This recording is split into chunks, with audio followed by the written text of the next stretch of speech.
Stephen, thank you very much for joining us as we kick off a brand new trading week in Europe. It does look as though there's still more green on the charts. Where are you positioning around some of the momentum we've witnessed in Europe? Yeah, well, I mean, I think people are still positioned for the recovery trade and some of these travel stocks. Hopefully we get scale traveling starting in the peak to late summer, as you were talking about earlier about the green lists, and we just hope it gets better as it goes through the summer. Is there still a fair amount of uncertainty for you? I mean, what we've seen from the sector, concerns around further capital raisings that may be required, particularly from the airline stocks, even though we may see a quick recovery in some areas if there's more certainty. Are you still concerned about the pain before we get to that end point? Well, airlines are still suffering from cash burn, and there's no question about that, although the capital market's been quite positive. So I would say that there's been bond raisings, there's been equity raises, and I think the continental European airlines, Air France, KLM, Lufthansa, still have to reshape their balance sheet. They're over leveraged basically. But I think perhaps the UK airlines, they can, if there is a summer and we can get bookings back, they will be able to deleverage over time. Yeah, it's interesting just to focus on some of those that you have on an outperform rating at the moment. Ryanair, EasyJet, IAG. I think we've had an early look at what the pickup in demand may be like with the latest travel list in the UK, and Portuguese flights. Well, you couldn't get them for love nor money given the rush to book.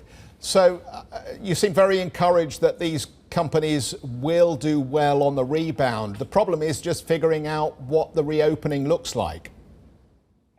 Yeah, it's a good point. I mean, that from the UK perspective, that green list, amber list, red list, I mean, that's going to be reviewed, pretty much continuously, certainly over the next couple of weeks. I think the key is as we get into July, August, September, even into October, I think it'll be a late summer.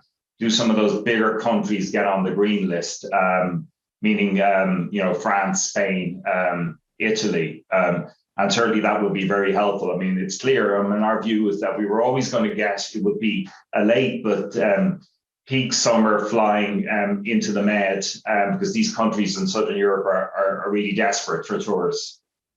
In terms of the operational leverage, I mean, obviously these airlines have worked very hard to take costs out of the business. So you would imagine that when they are back in business, as it were, that ultimately the profit opportunity looks tremendous. But is the higher oil price going to impact the margin opportunity?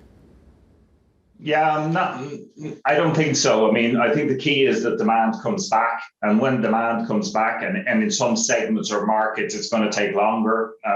Obviously, long haul, maybe and certainly business travel.